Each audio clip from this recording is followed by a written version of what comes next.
ஒரு வசனத்தை நான் வாசிக்கிறேன். யோவான் 13:15. யோவான் 13:15. நான் உங்களுக்கு செய்தது போல நீங்களும் செய்யும்படி உங்களுக்கு மாதிரியை காண்பித்தேன். அல்லேலூயா. இயேசுவானவர் இன்றைக்கி நம்மளை பார்த்து சொல்கிறாரு, நான் உங்களுக்கு செய்தது போல நீங்களும் செய்யும்படி உங்களுக்கு மாதிரியை காண்பித்தேன். நல்லா கவனிங்க. இயேசு இந்த பூமியில் வந்து மொத்தம் 3.5 வருஷம் இந்த பூமியில் வாழ்ந்திருக்கிறாரு. ஒரு குழந்தையாக பிறந்தார், வாலிபனாக இருந்தார். 33 வயசு வரைக்கும் என்ன செஞ்சார்? இருந்தார். அவருடைய வேலைகளை செய்தார். ஆனால் ஒரு கொஞ்சம் வருஷத்தில் பார்த்துக்கொள்ளுங்க, அவர் வந்து 3.5 வருஷம் ஊழியத்தில் எத்தனையோ சாதிக்க முடியாத காரியத்தை ஏசப்பா சாதிச்சிருக்கிறார். இன்றைக்கி அவருடைய போதனை மட்டும் உலகத்தில் இல்லைன்னா நீ உலகம் வந்து ஒன்றுமில்லாமல் அழிஞ்சு போயிருக்கும். எப்படி அழியும் அப்படின்னு கேட்டிங்கன்னா, நோவா காலத்தில் அழிஞ்சிச்சு, சோதம் கோமார பட்டணம் அழிஞ்சிச்சு. அப்போ இதெல்லாம் அழிஞ்சதுக்கு காரணம் என்னென்னு கேட்டால், பாவங்களும் அநியாயங்களும் மற்றவர்களால் அழிஞ்சிச்சு. ஆனால் இந்த பாவங்கள் பெருகாத அளவுக்கு கிருபைகள் பெருகும்படி இயேசு தான் போதனைகளை போதித்து, அன்பை போதித்து, சமாதானத்தை போதித்து இன்றைக்கி வந்து உலகம் அழியாமல் மக்களுக்கு ஒரு நன்மை உண்டாகும்படி ஏசப்பா நமக்கு செய்து கொடுத்து போயிருக்கிறார். ஆனால் இருந்தாலும் கூட அவர் காண்பித்த வழிகள், அவர் சொல்லிக் கொடுத்த காரியங்கள் இன்னும் கிட்டத்தட்ட ஏகப்பட்ட இடத்துல வந்து நடக்காமல் இருக்குது. அவர் ஏன் வந்தேன், எதுக்கு வந்தேன் அப்படின்னு சொல்கிறாரு. என்ன சொல்கிறாருன்னா, நான் உங்களுக்கு செய்தது போல் நீங்களும் செய்யும்படி உங்களுக்கு மாதிரியை காண்பித்தேன். அவர் என்ன சொல்கிறாரு, நான் உங்களுக்கு இந்த பூமியில் வந்து நான் என்னென்ன செஞ்சேனோ அதையெல்லாம் நீங்கள் செய்யணும், அதையெல்லாம் நீங்கள் செய்யணும். யோசேப்பு என்ன செஞ்சார்? பாவிகளை ரட்சித்தார், பாவிகளை மன்னிச்சார். தன்னை நேசிப்பது போல பிறரை நேசி என்று அவர் சொல்லிக் கொடுத்தார். அதாவது எதிராளிக்கு நன்மை செய் என்று சொல்லிக் கொடுத்தார். சத்துருக்களை சிநேகி என்று சொல்லிக் கொடுத்தார். சமாதானத்தை விட்டு செல்கிறேன், சமாதானமாய் இருங்கள் என்று சொல்லிக் கொடுத்தார். ஒருவன் உன்னை 1 மைல் தூரம் பலவந்தம் பண்ணினால் நீ 2 மைல் தூரம் என்னாச்சு நீ போ. ஒருவன் உன்னை ஒரு கணத்தில் அறைந்தால் மறு கணத்தை காட்டு அப்படின்னு சொல்லி கொடுத்தாரு. எத்தனையோ நல் போதனைகள், நல்ல காரியங்களை கற்றுக் கொடுத்துருக்கிறார். ஒருவருக்கொரு விட்டு கொடுத்து வாழுங்கள், தாழ்மையாக இருங்கள், சண்டை போடாதிருங்கள், அன்பாக இருங்கள், சமாதானமான வாழ்க்கை வாழுங்கள் என்று அநேக காரியங்களை கற்றுக் கொடுத்துருக்கிறார். அதாவது அந்த 3.5 வருஷத்தில் நிறைய எடுத்துக்காட்டு. சில விதை இருக்குது, அந்த விதை முள்ளில் விழுகுது, சில விதை பாறையில் விழுகுது, சில விதை நல்ல நிலத்தில் விழுகுது. முள்ளில் விழுந்த விதை வளருது. உலகத்து ஆசைகள், உலகத்து இன்பங்கள் அதை மனதில் கொண்டு வந்த உடனே அந்த வாக்குத்தத்தங்கள் வளரும்போது அந்த உலக ஆசைகள் வந்து அந்த வாக்குத்தத்தங்களை நெருக்கி போட்டு வளராமல் தடுத்துருது. சில விதை பாறையில் விழுந்துருது, அது வேறு இல்லாமல் வளர முடியல. ஆனால் நல்ல நிலத்தில் விழுந்த விதை அது 100-60 பலன் கொடுக்குது அப்படின்னு சொல்கிறார். அப்போ இதோடைய அர்த்தம் என்ன அப்படின்னு கேட்டால், வார்த்தையை கேட்குறது நல்ல நிலம், இந்த இருதயம் வந்து நல்ல நிலம். இதை கேட்டு அதன்படி நடக்கும்போது, இந்த வார்த்தையுமே நடக்கும்போது நீ வந்து 100 மடங்கு 1000 மடங்கு இந்த பூமியில் வாழ்ந்திருப்பாய், உயர்ந்திருப்பாய், பலன் கொடுக்குற ஆளாய் என்ன செய்வாய், மாறுவாய் என்று சொல்லி போதனைகளை போதிச்சிருக்கிறார். எத்தனையோ போதனைகளை போதிச்சிருக்கிறார். ஏன்னா மக்களுக்கு வந்து இப்படி ஊமைகளை சொன்னால் தான் என்ன செய்ய முடியும், போதிக்க முடியும். அப்போ நீ வசனத்தை கேட்குற, அந்த வசனத்தை கேட்கும்போது உன் இருதயம் எப்படி இருக்கணும், உன் இருதயம் எப்படிப்பட்ட இருதயமாக இருக்கணும். வசனத்தை கேட்கும்போது நான் வசனத்தை போதிக்கிறேன், நான் சொல்லித்தர்றேன், ஆனால் அந்த வார்த்தையை நீ ஏற்றுக்கொள்கிறாயா அப்படின்னு கேட்குறார். உன் இருதயம் வந்து முள்ளு இருக்கா, உன் இதயத்தில் பாறை இருக்கா, உன் இதயத்தில் வந்து நல்ல நிலமாக இருந்துச்சுன்னா 100 மடங்கு 1000 மடங்கு பலன் கொடுக்குற வாழ்க்கை நீ வாழ்வ. ஆனால் உன் இதயத்துக்குள்ளே முள்ளை வச்சுக்கிட்டு, பாறையை வச்சுக்கிட்டு நீ வசனத்தை கேட்கும்போது வசனம் உள்ளே இறங்குது, ஆனால் அந்த வசனம் வேறு கொள்ளாதபடி காய்ந்து விடுகிறது.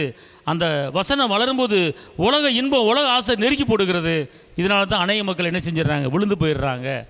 அதனால் நான் உங்களுக்கு மாதிரியை வச்சுட்டு போகிறேன், நான் சொல்லி கொடுக்குறத நீங்கள் செய்யுங்க அப்படின்னு சொல்லி எத்தனையோ ஊமைகளை சொல்கிறாரு.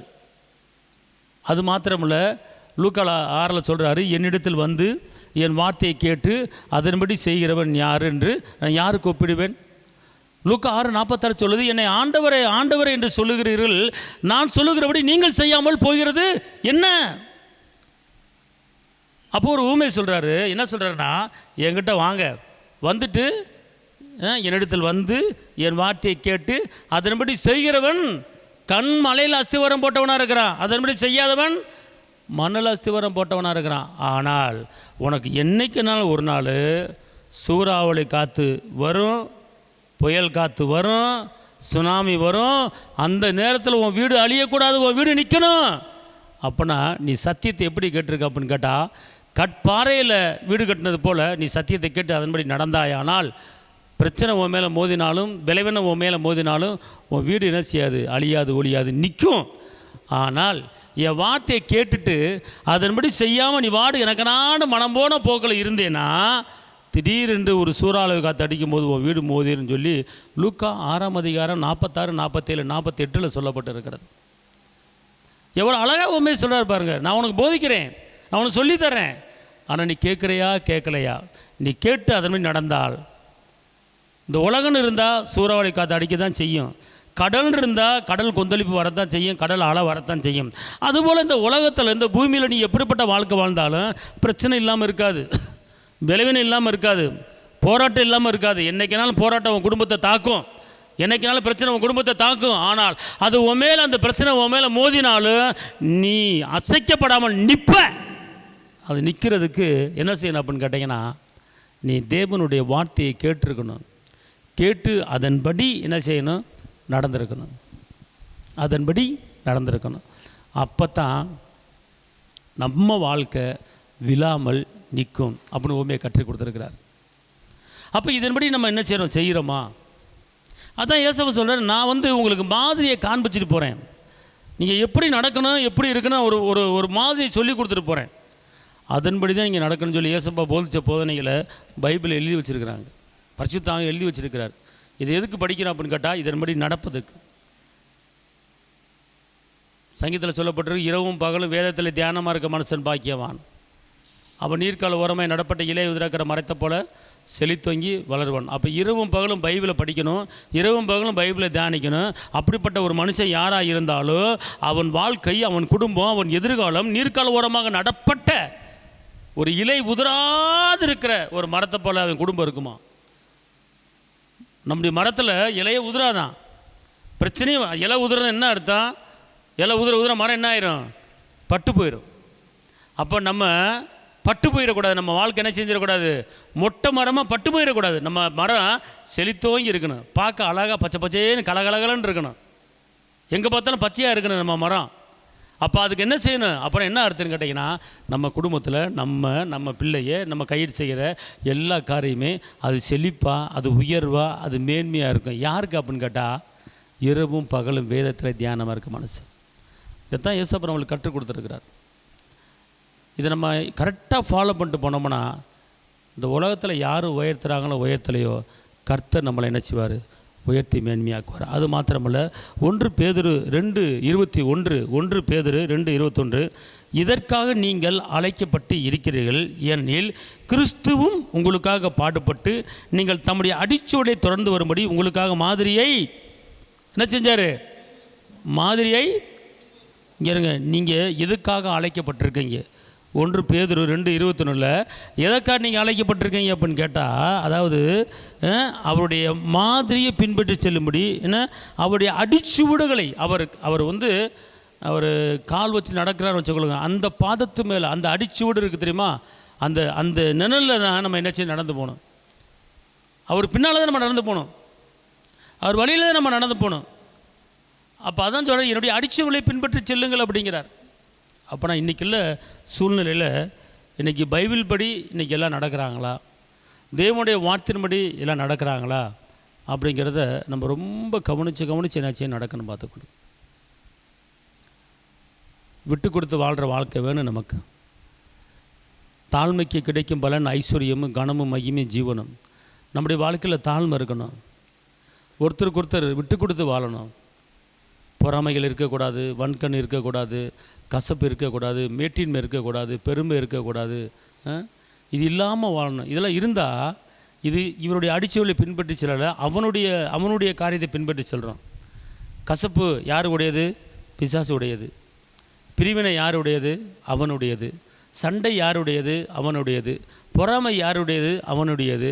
வஞ்சிக்கிற வன்கண்கள் யாருடையது? அவனுடையது. அப்போ இதெல்லாம் நம்ம வாழ்க்கையில் இருக்கும்போது அவனை உள்ளே கொண்டு வர்றோம், இவரை உள்ளே கொண்டு வரல. குற்றப்படுத்துவது அவனுடைய காரியம், குறை சொல்லுவது அவனுடைய காரியம். அப்போ இதெல்லாம் நம்முடைய வாழ்க்கையில் குறை சொல்வது, குற்றப்படுத்துவது இதெல்லாம் நம்ம வாழ்க்கையில் இருந்துச்சுன்னா நம்ம இவரை அடிச்சுவலை பின்பற்றி செல்லலை, அவனை பின்பற்றி செல்லன்னு அர்த்தம். அப்புறம் என் வாழ்க்கை உயரில் நீர்க்கல் உரமே நடப்பட்ட இளவரக்கர் மறைத்த போல செலுத்தவங்க வளரல, ஏன் அப்படின்னா அதுக்கு அவர் பொறுப்பு கிடையாது. நான் என்ன சொல்லியிருக்கிறேன், என்னுடைய அடிச்சுவடுகளை நீ பின்பற்றி செல்லு, நான் உனக்கு மாதிரியை வச்சுட்டு போயிட்டேன். என்ன மாதிரி நட, என்ன மாதிரி பேசு, என்ன மாதிரி நட, என்ன மாதிரி பேசு, நான் என்ன செய்ய சொல்லியிருக்கேன் அந்த மாதிரி செஞ்சேன்னா உன் வாழ்க்கையில் குறை என்பதே வராது. ஏசப்பா வலிக்கு பையாவது தரியாவது கொண்டு போவானா, நீங்கள் போங்க அப்படின்றாரு. ஒன்றுமே இல்லாமல் போகிறாங்க. போயிட்டு கேட்குறாரு, ஏசப்பா நான் உங்களை ஒன்றும் இல்லாமல் அனுப்பினேன், ஏதாவது குறை இருந்துச்சா? ஒரு குறையும் இல்லை. இயேசு கூட இருக்கிற வாழ்க்கை. ஒரு கல்யாண வீட்டுக்கு போகிறாங்க, பச்சை தண்ணியை ரசமாக மாற்றுறாரு, குறைகள் நீங்கி நிறைவான ஆசீர்வாதம். ஏசப்பா கூட இருக்கிற வாழ்க்கை. வனாந்தரத்தில் ஏசப்பா நடந்து போகிறாரு, ஒரு ஊர் கிடையாது, ஒரு காடு, ஆள் நடமாட்ட காடில் கிட்டத்தட்ட 10,000 பேர் மேலே இருக்கிறாங்க, பிரசங்கம் பண்ணுறாரு. ஆனால் அந்த வனாந்தரத்தில் அந்த வெட்டாந்தரையில் ஒரு பயல்கிட்ட 5 அப்பம் 2 மீன் இருக்குது, அதை வாங்கி ஆசீர்வாதி பெருக பண்ணுறாரு. ஆயிரக்கணக்கான மக்கள் சாப்பிட்டு திருப்பி அடைகிறாங்க. அப்போ இதெல்லாம் என்ன தெரியுது? இதிலேருந்து இயேசுக்கிட்ட போனால் கண்டிப்பாக என்ன இருக்காது? பசி இருக்காது. இயேசுக்கிட்ட போனால் கண்டிப்பாக தேவைகள் சந்திக்கப்படும். ஏசப்பா ரோட்டில் நடந்து போகிறாரு, இளம் வாலிபனை உயிரோடு எழுப்புறாரு, செத்த பிரேயத்தை பார்த்து, பாடையை பார்த்து. பாண்டுவது சிறுமி உயிரோடு எழுப்புறார். 4 நாள் இழந்து லாசரோட எழுப்புறார். இதெல்லாம் எப்படி நடக்குது? அவர் மூலமாக நடக்குது. அப்போ அவர் பின்னால் போகும்போது, அவர் வழியில் நடக்கும்போது, அவர் சொல்கிறபடி கேட்கும்போது மரித்த காரியம் உயிரோடு எலும்பும், எலும்பாத காரியம் எலும்பும். வேறு ஒன்றுமே வேணாங்க. நீங்கள் உலக ஞானம் ஒன்றுமே தேவையில்லை. இவர் இருந்தார்னா இவர் தான் சகல பரிபூர்ணமும் சகல ஞானமும் இவருக்குள்ளே அடங்கியிருக்குன்னு வேதம் சொல்லுகிறது. இவர் தான், இவருக்குள்ள அறிவு ஞானம் பொக்கிஷம் எல்லாம் இயேசுக்குள்ளே அடங்கியிருக்கு என்று பைபிள் சொல்கிறது. அப்படி என்றால் இவருடைய பாதையை நீங்கள் பின்பற்றி செல்லும்போது, இவருடைய அடிச்சுவடுகளை பின்பற்றி செல்லும்போது குறையில்லாத வாழ்க்கை வாழ முடியும், நிறைவான வாழ்க்கை வாழ முடியும், அற்புதமான வாழ்க்கை வாழ முடியும், சுகமான வாழ்க்கை வாழ முடியும், அதிசயமான வாழ்க்கை வாழ முடியும், பாதுகாப்பான வாழ்க்கை வாழ முடியும், அடைக்கலமான வாழ்க்கை வாழ முடியும், மேன்மையான வாழ்க்கை வாழ முடியும், மலை மேல் இருக்கிற பட்டணம் போல நம்முடைய வாழ்க்கை வாழ முடியும். அப்போ இயேசு கூட இருக்கும்போது ஒரு குறை கிடையாது. போகிற இடமெல்லாம் அற்புதம், போகிற இடமெல்லாம் சாப்பாடு, சாதாரண சாப்பாடு இல்லை, பழைய கஞ்சி ஊறுகாலம் கிடையாது. சகை வீட்டுக்கு ஏசப்பா போகிறாரு, ஒரு பெரிய பணக்காரன், கோடீஸ்வரன், டைனிங் டேபிள், அப்போவே டைனிங் டேபிள் 15 பேர் உட்காரக்கூடிய டைனிங் டேபிள். இப்போ நம்ம வீட்டில் 4 பேர் 5 பேர் உட்காரக்கூடிய டைனிங் டேபிள் தான் வைக்கிறோம். ஆனால் இயேசு காலத்தில் 15 பேர் உட்கார டைனிங் டேபிள், 12 பேர் உட்காடுறாங்க, விருந்து நடக்குது. ஏசப்பா சகையை பார்த்து குறையே சொல்ல கிடையாது, நீ கெட்டவேன்னு சொல்லவே கிடையாது. ஆனால் ஊர் சொல்லிச்சு கெட்டவேன்னு, உலகம் சொல்லிச்சு கெட்டவேன்னு. இயேசு சகைவை கூட்டிகிட்டு வர்றாரு வீட்டுக்கு, பின்னாடியே முழங்க ஆரம்பிச்சிட்டாங்க, பின்னாடியே குற்றப்படுத்த ஆரம்பிச்சிட்டாங்க, பின்னாடியே குறை சொல்ல ஆரம்பிச்சிட்டாங்க. இவன் நல்லவன் கிடையாது, அதிக வரி வெட்டி வாங்குறவன், இவன் வீட்டுக்கு ஏசப்பா இவன் இயேசு பாதம் இவன் வீட்டுக்கு போகலாமா கொள்ளலாமா அப்படின்னு ஒரே முறுமுறுப்பு, ஒரே குற்றம். ஆனால் இயேசு எதுக்கு அவன் வீட்டுக்கு போகிறாருன்னா, அவனும் ஆபிரகாமின் குமாரனாக மாறுவதற்கு நரகத்துக்கு போகிறவனை பரலோகத்துக்கு கொண்டு வர்றதுக்கு தான் இயேசு என்ன செஞ்சார், அவன் வீட்டுக்கு போகிறார். ஏசப்பா அவனுக்கு போதிக்கல, கவுன்சிலிங் பண்ணலை. நான் யார்கிட்ட ரெட்டத்தனை வாங்கி 4 திருப்பி கொடுத்துட்றேன்.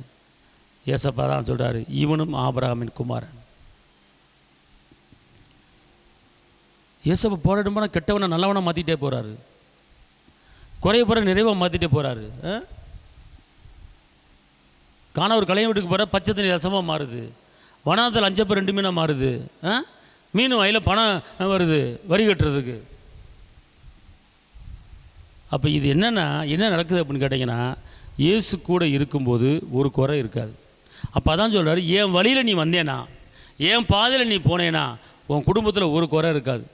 உன் தேவைகள் சரியாக என்ன செய்யப்படும், சந்திக்கப்படும். அதனால தான் அவர் சொல்கிறாரு, என்னுடைய அடிச்சுவரில் என்ன செய்யுங்க, பின்பற்றி செல்லுங்க அப்படிங்கிற. அதான் சொல்லப்பட்டிருக்கு. இன்னொரு வசனம் பாருங்கள், யோவான் 13:14-15. ஆண்டவரும் போதகருமாகிய நானே உங்கள் கால்களை கழுவினது உண்டானால் நீங்களும் ஒருவருடைய கால்களை ஒருவர் கழுவ கடவீர்கள். நான் உங்களுக்கு செய்வதில் நீங்களும் செய்யும்படி உங்களுக்கு மாதிரியை. ஏசப்பா டெய்லி 12 சீசர்களை காலை என்ன செய்யலை, கழுவலை. திருவிருந்து எடுக்கிறதுக்கு முன்னால், பந்தி அனுசரிக்கு முன்னால் ஒருத்தர் காலை கழுவுறார். காலை கழுவுறதுக்கு என்ன அடையாளம் அப்படின்னு கேட்டால், பேதுரு சொல்கிறாரு, நீ போய் காலை கழுவலாமான்னு சொல்லும் போது, இந்த காலை கழுவுறது தாழ்மையை குறிக்குது அப்படின்னு சொல்லி ஏசப்பா சொல்கிறார். அப்போனா நீ கடைசி வரை என் கூட இருப்ப அப்படிங்கிறார். அப்போனா என் தலைமூல ஊற்றுங்க அப்படிங்கிறார்.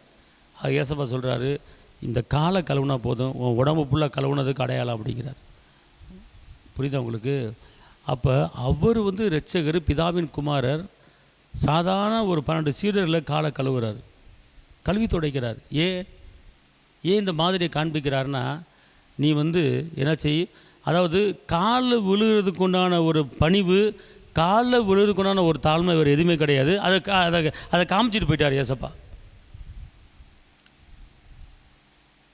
அப்போ இதை உனக்கு மாதிரியை வைக்கிறேன் அப்படிங்கிற. அப்போ இதில் என்ன அர்த்தம் அப்படின்னு கேட்டால், நம்ம டெய்லி ஒரு ஆளை காலை கழுவுன்னு அர்த்தம் கிடையாது. நீ ஒருத்தனுக்கு என்ன செய்ய, தாழ்மையாரு, கனப்படுத்துவதில்லை முந்திக் கொள்ளுங்கள்னு சொல்லப்பட்டு தாழ்மையை கற்றுக் கொடுத்துருக்கிறார் ஏசப்பா. அது அவரே இறங்கிட்டார். அவரே இறங்கி நினைச்சிட்டார், காலை கழுவுறாரு. அவருக்கு நான் ஏன் கற்றுக் கொடுக்குறாரு. நான் எப்படி இருக்கிறேன், நான் எவ்வளோ தாழ்மையாக இருக்கிறேன், அதுமாதிரி நீ தாழ்மையாக இரு.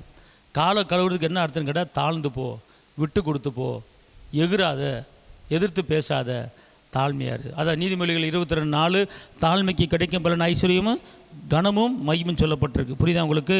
அதான் சொல்லப்பட்டிருக்கு, தம்மைத்தாமே வெறுமையாக்கி அடிமையின் ரூபம் எடுத்து மனுஷர் சாயலானார்.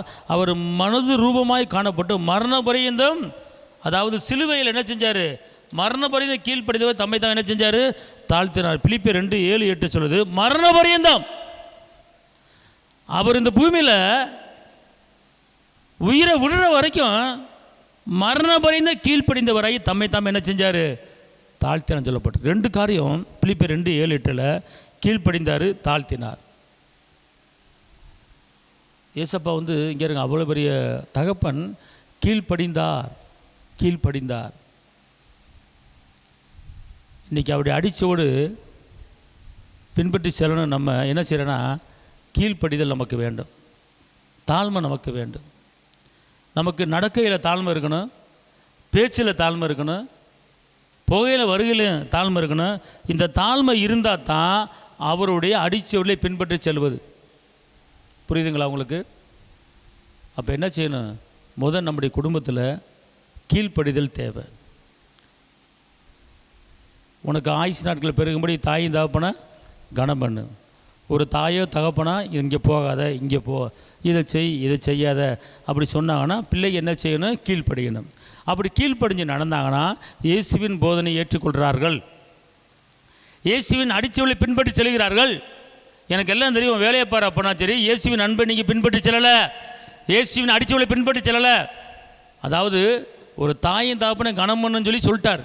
ஆனால் கனம் பண்ணாத பிள்ளைகளுக்கு கர்த்தர் சொல்கிறாரு, நீ கீழ்ப்படியலை அப்படிங்கிறார்.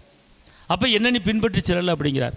யாரெல்லாம் குடும்பத்தில் கீழ்ப்படிந்து ஒருத்தர் கொடுத்து விட்டு கொடுத்து வாழ்கிறாங்களோ அவங்கெல்லாம் இயேசுவினுடைய அடிச்சுவடுகளை என்ன செய்கிறாங்க, பின்பற்றி செல்கிறார்கள். இயேசுவின் அடிச்சுவடுகளை பின்பற்றி செல்கிறார்கள். அதான் கீழ்ப்படிந்திருக்கிறார். அது மாத்திரமல்ல, யோவான் 13:34 சொல்கிறது, நீங்கள் ஒருவரில் ஒருவர் அன்பாய் இருக்கிறது போல நானும் உங்களில் என்ன செய்கிறேன், அன்பாய் இருக்கிறது போல் நீங்களும் ஒருவர் என்ன செய்யுங்க, அன்பாய் இருங்கள் என்கிற புதிதான கட்டையை உங்களுக்கு கொடுக்கிறேன். அவர் கட்டளை கொடுக்குறாரு. என்ன கட்டளை தெரியுமா? யோவான் 13:34 ஒரு புதிதான ஒரு கட்டளைங்கிறார். வாசிக்க பார்ப்போம் ஒரு ஆள். யோவான் 13:34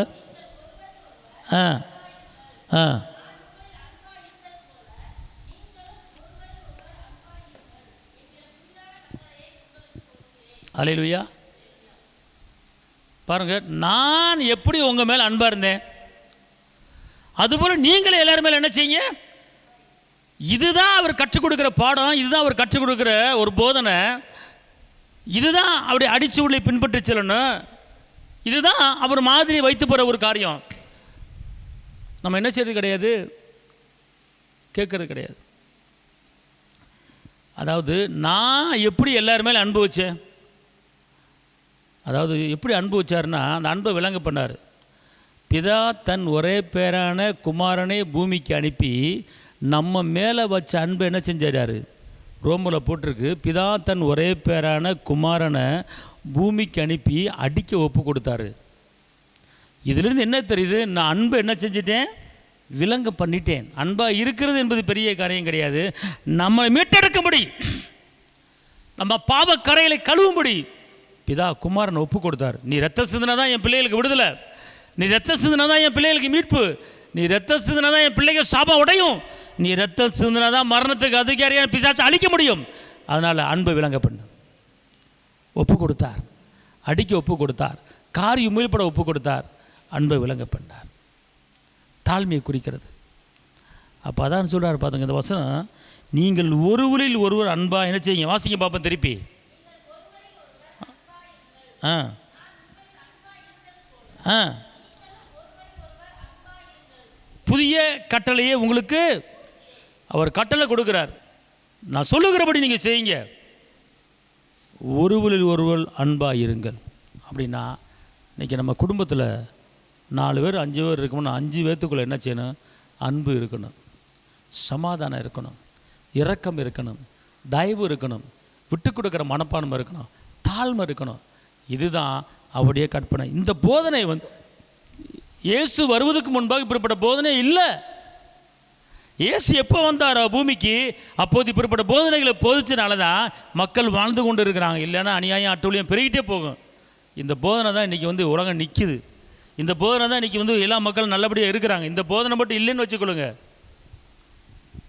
ஒரு பெரிய ஒரு காரியம் என்னன்னு கேட்டிங்கன்னா, இந்திய நாடு சுதந்திரம் வாங்கிறதுக்கு இயேசுவின் போதனை தான் மகாத்மா காந்தியே சொல்கிறார். மத்தியில் சொல்லப்பட்டிருக்கிறது ஒரு வசனம் இருக்கிறது என்னன்னா, சாந்த குணமுள்ளவர்கள் பூமியை. மகாத்மா காந்தி, இந்திய நாட்டுக்கு சுதந்திரம் வாங்கி கொடுத்த மகாத்மா காந்தி அருமையான ஒரு சாட்சி சொல்கிறாரு. என்னன்னு கேட்டால், மகாத்மா காந்தியோட எல்லோரும் பேட்டி எடுக்கிறாங்க. எப்படி நீங்கள் சண்டை போடாமல் அகிம்சையில் சுதந்திரத்தை வாங்கினீங்க அப்படின்னு கேட்கும்போது, இதுக்கு மூல காரணமே இயேசு தானார். எல்லாம் ஆச்சரியப்பட்டாங்க. ஆமாம், மத்தேயுவில் சொல்லப்பட்டிருக்கிறது. எத்தனாவது அதிகாரம் அது? மத்தேயுவில், அதாவது சாந்த குணம் உள்ளவர்கள் பூமியை என்ன செய்வாங்க, சாந்த குணமுள்ளவர்கள் பாக்கியவான்கள். பார்த்தீங்களா? இந்த ஒரு வசனம் மகாத்மா காந்திக்கு அப்படியே இதயத்தை டச் பண்ணிருச்சான். அதுக்கப்புறம் இந்த வசனத்து நிமித்தமாகத்தான் அவர் அகிம்சையை கையாண்டார்னு சொல்லி அவரே சொல்கிறார். பார்த்துங்க. அப்போ இதில் என்ன தெரியுது, இயேசுடைய அடிச்சொல்லை பின்பற்றி மகாத்மா காந்தி சென்றிருக்கிறார். இயேசுவின் வசனத்தை பின்பற்றி மகாத்மா காந்தி போயிருக்கிறார். அதனால தான் இந்திய நாட்டுக்கு சுதந்திரம் கிடச்சிச்சு அவரே சொல்கிறார். இந்த ஒரு வசனம் தான் எனக்கு அகிம்சையை கையாண்டது அப்படிங்கிறார். அவர் பெரிய படிப்பாளி, இங்கிலாந்தில் போய் படித்தவர். அவர் மகாத்மா காந்தி இங்கிலாந்தில் போய் படித்தவர். எத்தனை பெரிய படித்தாலும் இந்த பைபிள் இருக்கிற ஒரு வசனம் தான் இந்திய நாட்டுக்கு சுதந்திரம். அவர் சொல்கிறார் அகிம்சை எப்படி, இந்த ஒரு வசனம். எத்தனையோ வசனங்கள் இருக்குது, ஆனால் இந்த ஒரு வசனம் சாந்த குணமுள்ளவர்கள் பூமியை சுதந்திரிச்சிட்டார்ல. எப்படி சாந்தமாக உண்ணாவிரதம் இருந்து, உப்பு சத்தியாகிரகம் இருந்து, இவ்வளோ அமைதியாக சண்டை போடலை, கம்பெடுக்கலை, கடப்பாறை எடுக்கலை, ஓடலை, துப்பாக்கி எடுக்கலை. நீ சுதந்திரம் கொடுக்காம நான் போக மாட்டேன் அப்படின்னு சொல்லி உப்பு சத்தியாகிரகம், அகிம்சை, உண்ணாவிரதம். வெள்ளைக்காரன் பார்த்தான், ஐயோ செத்து போயிடுவான் போல இருக்குது, விட்டுட்டு போயிடுவோம்னு சொல்லிட்டு விட்டுட்டு என்ன செஞ்சிட்டாங்க, 1947 இந்தியாவுக்கு சுதந்திரம் கொடுத்து போயிட்டார். அவர் சொல்கிற இந்த ஒரு வசனம், இந்த ஒரு வசனம். சுதந்திர தினத்தை கொண்டாடுறோம், ஆனால் சுதந்திரத்தை கொண்டாடுற எல்லாருமே இயேசுவை நினைக்கணும். சுதந்திர தினத்தை கொண்டாடுற எல்லாருமே மத்தேயு 5ஆம் அதிகாரத்தை யோசிக்கணும். ஏன்னா அவர் சொல்லிட்டார், இந்த ஒரு வசனம் தான் எனக்கு அஹிம்சையை கற்றுக் கொடுத்தது அப்படின்னாரு. பார்த்தீங்களா? இதுலேருந்து இந்தியாவுக்கே விடுதலை அப்படின்னா அந்த ஒரு வசனம்.